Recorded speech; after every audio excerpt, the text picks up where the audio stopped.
Bismillahirrahmanirrahim. Assalamu alaikum, my dear students. Hope you all are fine and doing great. Students, I am your English teacher Ali Sher. Students, first of all, I want to give you my introduction of my qualification and my job. I did BS in English from GPGC Haripur, as well as I did MA Education from Sarhad University Peshawar, and currently I am working as a PhD teacher in KP Elementary and Secondary Education Department. Actually, I have started a series of video lectures on translation of metric and FSC, but due to my job and some other domestic issues, I couldn't upload any video for almost 2 years. But now onward, students, I will inshallah consistently upload my videos. And first of all, I will cover all the chapters and their translations of grade 9. So students, previously I have also uploaded and discussed unit 1, which is tolerance of Holy Prophet sallallahu alaihi wasallam. Today I am going to start unit 2, which is Iqbal's message to youth, यानी कि इकबाल का नौजवानों के लिए पैगाम. So students, now I am going to start. So students, before starting the translation of this chapter or lesson, I have an advice for you to take out your books and neat notebooks along with you, so that you can write difficult words meaning, or you can highlight some important points on your book as well. So students, now I am going to start. Iqbal's message to youth, Iqbal का नौजवानों के लिए पैगाम. Iqbal is one of the most outstanding Muslim poets and philosophers. Iqbal एक बहुत ही बेहतरीन, most outstanding, बेहतरीन, उम्दा नुमायाँ मुस्लिम पोइट्स, मुसलमान शायर थे, एंड फ़िलासफ़र और फ़लसफ़ी थे. फ़िलासफ़र्स का मतलब होता है फ़लसफ़ी, जिनके पास बहुत ज़्यादा इल्म होता है, फ़लसफ़ा होता है, और दुनिया की हकीकतों को वो समझते हैं, ऑफ इंडियन सब कॉन्टिनेंट, इंडियन बरे सग़ीर के. हिज़ इंटेलेक्चुअल जीनियस, उनकी जो इंटेलेक्चुअल यानी कि उनकी जो फ़हम व फ़रासत थी, उनकी जो अक्ल थी, उनकी जो जहानत थी, जीनियस यानी कि उनकी जो जहानत थी, उनकी जो अदबी या इल्मी उनकी जो एबिलिटीज़ थी, सलाहियत थी, has reigned supreme in the area of Islamic, उसने हुक्मरानी की. रेंड का मतलब होता है हुक्मरानी की. In the area of Islamic philosophy during 20th century, 20वीं सदी के दौरान, यानी कि उनकी जो अदबी जहानत थी, उसने 20वीं सदी में मुसलमानों में राज किया. एंड विल डायरेक्ट, और राह हमवार करेगी या आगे भी उनके लिए मददगार साबित होगी, एंड इन्फ्लुएंस और मुतासर करेगी या असरअंदाज होगी in the Islamic intellectual tradition, जो इस्लामिक फ़हम फ़रासत या इल्मी जो रवायात हैं, in the 21st century as well, 21वीं सदी में भी, यानी कि 20वीं सदी में भी उनकी इंटेलेक्चुअल जीनियस ने जो है वो बहुत नुमायाँ रही, बहुत आला रही मुसलमानों के लिए, और उसका जो असर है वो 21वीं सदी में भी जो है वो जारी रहेगा. जिस तरह आप देख सकते हैं कि अल्लामा इकबाल की शायरी होती है, बाकायदा जो है वो कोई मज़मून उनकी किताबों और उनके जो शायरी है उनके ऊपर पढ़ाए जाते हैं. तो यानी कि ये बात बिल्कुल ठीक है कि अब भी 21वीं सदी में भी इकबाल का जो फ़लसफ़ा है उसको हम पढ़ते हैं, समझने की कोशिश करते हैं. तो बिल्कुल ये बात यहाँ पर बयान की गई है. हिज सबलाइम पोइट्री, उनकी जो उम्दा शायरी थी, एंड फ़िलासफ़ी, और जो उनका फ़लसफ़ा था, इल्म था, नॉलेज था, इंस्पायर्ड मिलियंस ऑफ मुस्लिम्स, उसने लाखों की तादाद में मुसलमानों को मुतासर किया. इंस्पायर्ड, मुतासर किया, उनके ऊपर अपना असर किया. To wake up to the reality of time, कि वो वक्त की हकीकत को जान लें, यानी कि wake up to the reality of time, कि वो वक्त की हकीकत को समझें, वक्त की ज़रूरत को समझें कि इस वक्त उन्हें क्या करने की ज़रूरत है. एंड फॉर्ज अ डेस्टिनी, और अपने लिए एक मंजिल बनाएं. डेस्टिनी का मतलब होता है मंजिल, रास्ता. फॉर्ज तलाश करें, बनाएं, फॉर दैमसेल्व्स, अपने लिए. He was very much aware of the fact that, वो इस हकीकत को बखूबी जानते थे, if the youth of the ummah, अगर उम्मत के नौजवान, had structured their real destiny, अगर उन्होंने अपनी रियल डेस्टिनी, अपनी असली मंजिल पहले समझ चुके होते, या पहले जो है वो तलाश कर चुके होते, या स्ट्रक्चर्ड बना चुके होते, then they could have led the Muslims of subcontinent, तो फिर जो बड़े सगीर के मुसलमानों की वो रहनुमाई कर सकते थे, लेड रहनुमाई कर सकते थे, out of the pit of subjugation, गुलामी की जंजीरों से बाहर आने. सब्जुगेशन कहते हैं गुलामी, पिट कहते हैं जो जुल्म बर्बरिया, जो कैद में थे, उससे अर्लियर दैन दे डिड, वो यानी कि जो मुसलमानों ने आज़ादी हासिल की वो कई वक्त पहले जो है वो हासिल कर लेते, अगर मुसलमानों के नौजवान जो है वो अपनी सही मंजिल को, रियल डेस्टिनी को स्ट्रक्चर्ड कर लेते, यानी कि बना लेते, समझ जाते. सो नेक्स्ट पैराग्राफ है, young generation is the standard bearers of any nation, नौजवान नस्ल किसी भी कौम को ऊपर उठाने में बहुत अहम किरदार अदा करती है. बियरर्स का मतलब है ऊपर उठाना, आगे लेके जाना, तरक्की की राह पर लेके जाना. तो यानी कि कोई भी कौम जो है वो नौजवानों के बगैर अपनी आगे नहीं बढ़ सकती, अपनी तरक्की नहीं कर सकती. If their energy is channelise in proper direction, अगर उनकी जो क़ुव्वतें हैं, एनर्जी का मतलब यहाँ पे होगा उनकी जो एबिलिटीज़ हैं, कैपेबिलिटीज़ हैं, सलाहियतें हैं, चैनलाइज यानी कि उनको ब्रोयकार लाया जाए, उनको इस्तेमाल किया जाए, इन प्रॉपर डायरेक्शन, सही सिमत में, यानी कि सही रास्ते की तरफ, तख्लीकी सोच की तरफ, it can bring sea change in social political and economic fabric of the nation. तो ये it can bring sea change का मतलब होगा बहुत बड़ी नुमायाँ तब्दीली लेकर आ सकते हैं इन द सोशल सियासी मुआशी पॉलिटिकल सियासी और इकनॉमिक इकतसादी फैब्रिक ऑफ द नेशन, कौम की सूरत हाल में, कौम की तरक्की में। Keeping this view in mind, और इसी बात को मद्देनज़र रखते हुए Iqbal focused on the creative energy of the youth. Iqbal ने नौजवानों की तख्लीकी सोच के ऊपर जो है वो ज़ोर दिया, उसके ऊपर अपनी तवज्जो दी इन इस पोइट्री, अपनी शायरी में भी। जिस तरह ये शेर भी आप देख सकते हैं, मोहब्बत मुझे उन जवानों से है सितारों पर जो डालते हैं कमन, यानी कि सितारों से आगे जो है वो अपनी मंजिल को तलाश करने की कोशिश करते हैं, आगे बढ़ने की कोशिश करते हैं। अब नेक्स्ट पेज पर नेक्स्ट पैराग्राफ है। इकबाल्स नौजवान इज़ मर्द मोमिन मुजाहिद शाहीन and explorer and adventurer and seer. Iqbal का जो नौजवान है वो मर्द मोमिन होता है, यानी कि नेक होता है, मुजाहिद होता है, शाहीन होता है, एक्सप्लोर और शाहीन की आगे यहाँ पर एबिलिटीज़ बयान की गई हैं। एक्सप्लोरर यानी कि मालूमात करने वाला होता है, एंड एडवेंचरर और दरियाफ्त करने वाला होता है, एंड सीयर और देखने वाला होता है। Whose aim is going higher and deeper like eagle शाहीन, जिसका ये मकसद होता है कि वो शाहीन की तरह, उकाब की तरह ऊपर जाए, गोइंग हायर ऊपर जाए, डीपर लाइक ईगल और उसकी तरह नीचे आए, यानी कि जिस तरह उकाब जो है वो हमेशा बुलंदियों में उड़ता है, बुलंदियों में रहता है, और उसी बुलंदी से वो जो है वो अपना शिकार, अपनी मंजिल तय करता है और फिर उस पर झपटता है, और कभी भी अपनी मंजिल, अपने शिकार को मिस नहीं करता और अपना शिकार खुद करके खाता है। तो इसी तरह नौजवानों को भी इकबाल जो है वो उकाब के साथ तशबीह दे रहे हैं कि आप भी जिस तरह उकाब करता है उस तरह करें, यानी कि अपनी मंजिल, अपने मकासद बड़े तय करें और फिर उनको हासिल करने के लिए जो है वो उकाब की तरह मेहनत करें, उनके ऊपर झपटें। To explore new world in uncharted waters of creativity and intellectual pursuit. To explore, ताकि आप दरियाफ्त कर सकें, न्यू वर्ल्ड नई दुनिया, इन अनचार्टेड, अनचार्टेड का मतलब होता है जिसकी निशानदेही ना की गई हो, जो पहले से ना तलाश किए गए हों। ऑफ क्रिएटिविटी तख्लीक एंड इंटेलेक्चुअल परसूट, और आपकी जो इल्मी अदबी जहानत है, परसूट का मतलब होता है उसका ताक़ब करें, उसके पीछे जाएं, यानी कि अपनी जो आपकी तख्लीकी सोच है उसका ताक़ब करें और उसको एक्सप्लोर करें, उसको मालूमात करें, दरियाफ़्त करें। जो चीज़ें पहले से किसी ने दरियाफ़्त नहीं की हुई या वहाँ तक कोई नहीं पहुँचा होगा, वहाँ तक आप जाएँ, यानी कि इकबाल नौजवानों से मुखातब हैं। अब आगे देखें। The youth of Iqbal is a strong believer in इश्क। जो the youth of Iqbal, Iqbal का जो नौजवान है उसका इश्क के ऊपर बहुत स्ट्रॉन्ग जो है वो उसका बिलीवर होता है, मानने वाला। इश्क का मतलब यहाँ पे हकीकी इश्क है जो उसको सही मंजिल की तरफ लेकर जाता है, इश्क हकीकी। A creative and dynamic energy, और वो तख्लीकी और डायनामिक यानी कि उसके अंदर मुतहरक होता है, वो तेज़ होता है, उसके अंदर क़ुव्वत होती है, हमेशा वो मुतहरक रहता है। That helps the youth to discover, जो कि नौजवानों को मदद करती है ये मालूम करने के लिए। एंड सब due the new stars of originality, ताकि वो जो है वो नए नए सितारों को, नए नए जहानों को जो है वो उनकी ओरिजिनलिटी और इंडिविजुअलिटी को जो है वो एक्सप्लोर कर सकें, मालूमात कर सकें और उनके बारे में जान सकें और अपनी मंजिल जो है वो बना सकें। मोर ओवर, इससे ज़्यादा, इकबाल्स नौजवान इज़ अ मैन ऑफ खुदी। इकबाल का जो नौजवान है वो खुदी का होता है। खुदी का मतलब होता है कि इंसान की जो उसके अंदर उसकी जो सेल्फ़ रिस्पेक्ट होती है, इज़्ज़त नफ्स होती है। इकबाल का नौजवान जो है वो कभी भी अपनी इज़्ज़त नफ्स को, अपनी खुदी को जो है वो नीचे नहीं आने देता, बल्कि हमेशा अपनी इज़्ज़त को, अपने वक़ार को, अपने मर्तबे को बुलंद व बाला रखता है।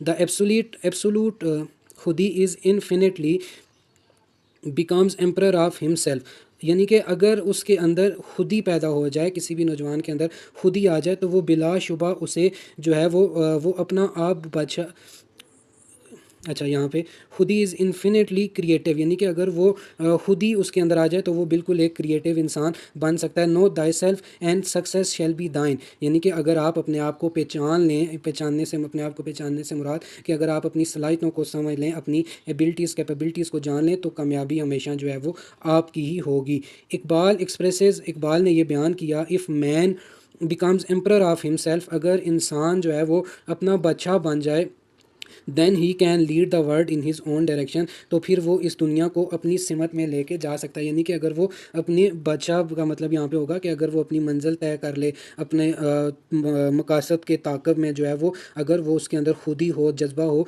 तो वो जो है वो दुनिया को अपनी मंजिल, अपनी तरफ लेकर जा सकता है और वो कामयाबी के साथ अपने मकासद हासिल कर सकता है। एंड सच अ पर्सन, और इस तरह का शख्स, कैन फाइंड आउट, मालूमात कर सकता है, हिज सगैसिटी, सगेस्टी का मतलब होता है पाकीज़गी, the pearl of future for the coming generation, और वो अपनी पाकीज़गी और अपनी पाकदामनी से जो है वो आने वाली नस्लों के लिए जो है वो बहुत से मनाजिल और बहुत से जो है वो कामयाबियाँ, रास्ते जो है वो मालूमात कर सकता है, मालूम कर सकता है। सो इसी तरह स्टूडेंट्स, अब आगे नेक्स्ट पैराग्राफ है। But the youth of Iqbal is not contented contented with what he has created or invented। Iqbal का जो नौजवान है वो उससे मुतमईन नहीं होता। contented का मतलब है वो उससे मुतमईन नहीं होता या वहीं पर वो नहीं रुक जाता with what he has created or invented, कि उसने क्या तख्लीक किया या उसने क्या ईजाद किया। यानी कि अगर इकबाल का नौजवान कोई चीज़ मालूम कर ले या कोई ईजाद कर ले तो वो वहीं पर नहीं रुकता। द स्पिरिट ऑफ इश्क, जो इश्क का जो जज्बा होता है, another name for perpetual struggle, वो उसको दायमी कोशिश की तरफ लेके जाता है। परपिचुअल का मतलब होता है दायमी, ना ख़त्म होने वाली, हमेशा की कोशिश। यानी कि अगर उसने एक चीज़ दरियाफ़्त कर ली है, एक मंजिल उसने दरियाफ़्त कर ली है, तो वो फिर मज़ीद आगे बढ़ेगा, आगे जाएगा। स्पर्स हिम, जो से उकसाती है, to go beyond the stars that he has discovered with his foresight, कि वो उन सितारों से भी आगे जाए जो उसने अपनी दूरंदेशी, फोरसाइट का मतलब है अपनी अकल, अपने फ़हम, अपने फ़हम फरासत से मालूम किए, वो उन सितारों से भी आगे जाएं। The motive of Iqbal's youth, motive का मतलब होता है मकसद। इकबाल के नौजवान का जो मकासद होते हैं, is to pursue his intellectual and spiritual goals, कि वो अपनी अदबी, इल्मी जहानत और स्पिरिचुअल यानी कि अपनी जो उसकी पाकदामनी, मजहबी जो उसके मकासद होते हैं, and then continue his journey, और फिर वो उनके मुताबिक यानी कि इंटेलेक्चुअल और स्पिरिचुअल गोल्स को वो तय करे और फिर उनके मुताबिक अपने सफ़र को जारी रखे। बियॉन्ड दीज गोल्स, उन मकासद के पीछे, यानी कि उसके जो इंटेलेक्चुअल स्पिरिचुअल जो मकासद हैं उनको पहले वो सेट करे, जिस तरह ऊपर ईगल वाली बात की गई है, फिर उनके पीछे जो है वो बियॉन्ड दीज गोल्स, उनके पीछे मेहनत करें।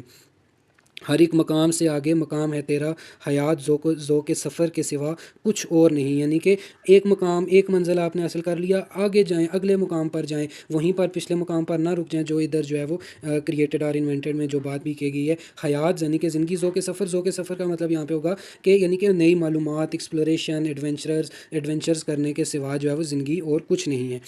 The life of Iqbal youth is dynamic, Iqbal के नौजवान की ज़िंदगी मुतहरक होती है। डायनामिक का मतलब होता है कोशिश करने वाला, मुतहरक। एंड नॉट कन्फाइंड, और वो वहीं पर नहीं रुकता, या मतलब कन्फाइंड, वहीं पर वो स्टॉप नहीं हो जाता, वहीं पर वो रुक नहीं जाता। टू लिमिटेड मटीरियल, चंद जो है वो चीज़ों तक, यानी कि उसको चंद पैसे मिल गए या चंद उसने मालूमात कर ली तो वो वहीं पर ख़ुद को कन्फाइन कर ले, नहीं, वो इकबाल के मुताबिक वहाँ तक वो नहीं रुकता।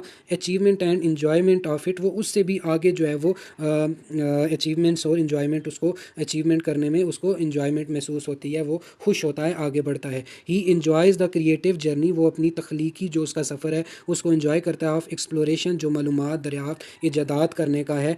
डिस्कवरी, इन्वेंशन एंड इनोवेशंस, यानी कि एक्सप्लोरेशन, डिस्कवरी, मालूमात, इन्वेंशंस, इजादात और इनोवेशंस, उनमें जो नई तब्दीलियाँ लाता है, उनमें जो है वो उसमें मेहनत करता है और आगे बढ़ता है। The youth of Iqbal is a seer, Iqbal का जो नौजवान है वो देखता है। एंड ही सोर्स, और ऊपर उड़ता है बुलंदी में, फ्राम इज़ डिस्कवर्ड स्टार्स, जो उसने मालूम कर लिए होते हैं। यानी कि जो स्टार्स का मतलब यहाँ पे होगा कामयाबी, मकासद, अपने उसने जो गोल्स हासिल कर लिए होते हैं, मालूम कर लिए होते हैं। To the new nova of the brilliance and inspiration, वो उनसे भी आगे, यानी कि सितारों से आगे जहाँ और भी हैं, वो जो इकबाल का शेर है उसकी यहाँ पर अक्कासी की जा रही है कि उन स्टार्स, उन जो मालूम कर लिए उसने होते हैं, उनसे भी वो आगे बढ़ता है और अपनी मंजिल आगे की तरफ वो तलाश करता है। अब स्टूडेंट्स नेक्स्ट पेज पर लास्ट 2 पैराग्राफ्स हैं। ये शेर भी है, सितारों से आगे जहाँ और भी हैं, अभी इश्क के इम्तिहान और भी हैं। यानी कि इश्क के इम्तिहान, यानी कि आगे आपने और भी ज़िंदगी में आगे बढ़ना है, ज़िंदगी में नए नए जो है वो आपने एक्सप्लोरेशंस, इन्वेंशंस, इनोवेशंस जो है वो करनी है। These are the views of Iqbal about the youth of the nation, तो इकबाल के नौजवान कौम के नौजवानों के बारे में ये व्यूज़ थे, ख्यालात थे जो हमने पीछे पढ़ लिए हैं। Iqbal wants to set, Iqbal ये चाहते हैं higher benchmarks for new generations, के जो आने वाली जो नई नस्लें हैं वो हायर बेंच मार्क, यानी कि वो अपनी मनाजिल, अपनी उनकी जो मंजिल है वो उसको हायर करें, ऊंचा करें, आगे लेकर जाएं। ही वांट्स टू इनकलकेट, और वो उनमें ये चीज़ लेकर आना चाहते हैं, इनकलकेट, कि उनमें ये शामिल करना चाहते हैं, उनमें ये बात डालना चाहते हैं। इन दैम, उनमें, द स्पिरिट, जज्बा, ऑफ इनोवेशन एंड डिस्कवरी, कि वो इनोवेशन और डिस्कवरी करें। इनोवेशन स्टूडेंट्स कहते हैं जो चीज़ पहले से इन्वेंट हो, दरियाफ्त शुदा हो, लेकिन आप उसमें नई जिद्दत लेकर आएँ, उसमें नई आप जो है वो बेहतरी लेकर आएँ। जिस तरह मिसाल के तौर पर एक मोबाइल है वो 3G है, तो उसी मोबाइल में जो है वो इनोवेशन करके उसमें जिद्दत लेके आके उसको 4G कर दिया जाए, तो ये इनोवेशन कहलाएगी। एंड डिस्कवरी, और मालूमात करें, यानी कि ये इकबाल अपने नौजवानों में इनोवेशन और डिस्कवरी का जज्बा देखना चाहते हैं। Because youth are to lead, क्योंकि नौजवान जो है वो लीडरशिप के लिए पैदा हुए, लीड करने के लिए बने। एंड टेक द नेशन, और वो कौम को लेकर जाएं to the new heights of self sufficiency. Self sufficiency का मतलब होगा खुददारियत, यानी कि वो अपने आप के ऊपर डिपेंड करें, वो किसी दूसरे का हाथ, किसी दूसरे मुल्क से कर्जा या किसी दूसरी कौम की तरफ ना देखें, बल्कि वो खुददार हों, उनमें खुदी हो, और वो जो है वो खुदी की हाइट्स पर जो है वो जाएँ एंड इंडिपेंडेंस और आज़ादी की, यानी कि वो खुद मुख्तार हों। सेल्फ सफिशिएंसी का मतलब होगा खुद मुख्तार हों, वो किसी के ऊपर डिपेंड ना करें। The youth of Iqbal is not a thinking Hamlet but a man of action. जो इकबाल का नौजवान है वो थिंकिंग हेमलेट, हेमलेट एक शेक्सपियर का कैरेक्टर है जो कि हर वक्त सोचता रहता था, उसके मकासद हाई होते थे, लेकिन जो है वो एक्शन उसका उस तरह नहीं होता था जिस तरह वो सोचता था या ख्याली पुलाव जो है वो पकाता था। तो वो जो है वो एक्शन कम और ख्याली पुलाव जो है वो ज़्यादा पकाता था। इकबाल का नौजवान ऐसा नहीं होता। Mild in speech but enthusiastic in action.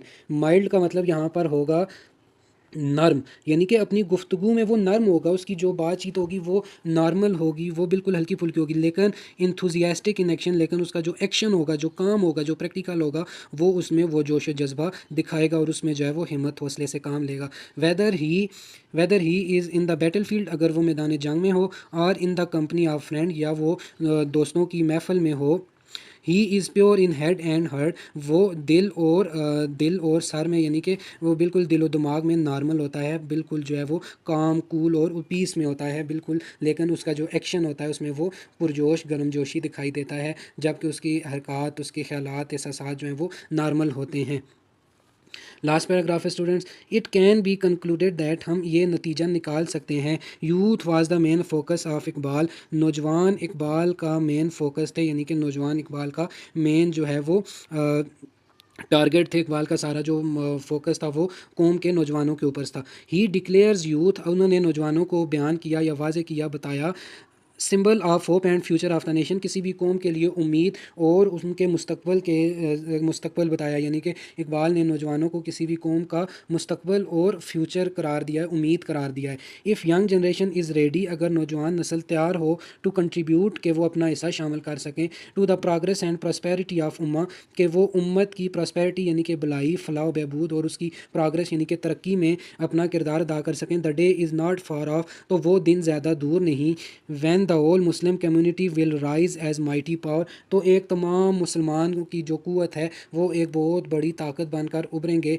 Which no nation can in the world will be able to subdue, ये जिनको दुनिया की माइटी पावर बन जाएंगे, which no nation of the world, जिनको दुनिया भी कोई भी कौम will be able to subdue, उनको सबड्यू नहीं कर सकेगी, यानी कि उनको जो है वो नीचे या उनको शिकस्त या उनको पीछे नहीं छोड़ सकेगी। तो स्टूडेंट्स ये था इकबाल मैसेज टू यूथ, जो कि मैंने बड़ी तफसील और डिटेल के साथ जो है वो आपके सामने बयान किया है। तो उम्मीद करते हैं आपको ये वीडियो, ये लेक्चर, ये सबक समझ अच्छे से आया होगा। सो स्टूडेंट्स, अगर आपने इस फुल वीडियो को देखा है और अगर आप इस तरह की मज़ीद आगे तमाम चैप्टर्स की ट्रांसलेशन सुनना, देखना और हासिल करना चाहते हैं, तो आप इस चैनल को भी प्लीज़ काइंडली सब्सक्राइब कर दें और बेल आइकन को भी प्रेस कर दें, ताकि आने वाले नेक्स्ट चैप्टर्स की वीडियोज़ आपको खुद ब खुद मिल सकें। आज के लिए बस इतना ही। अल्लाह हाफ़िज़, स्टे ब्लेस्ड।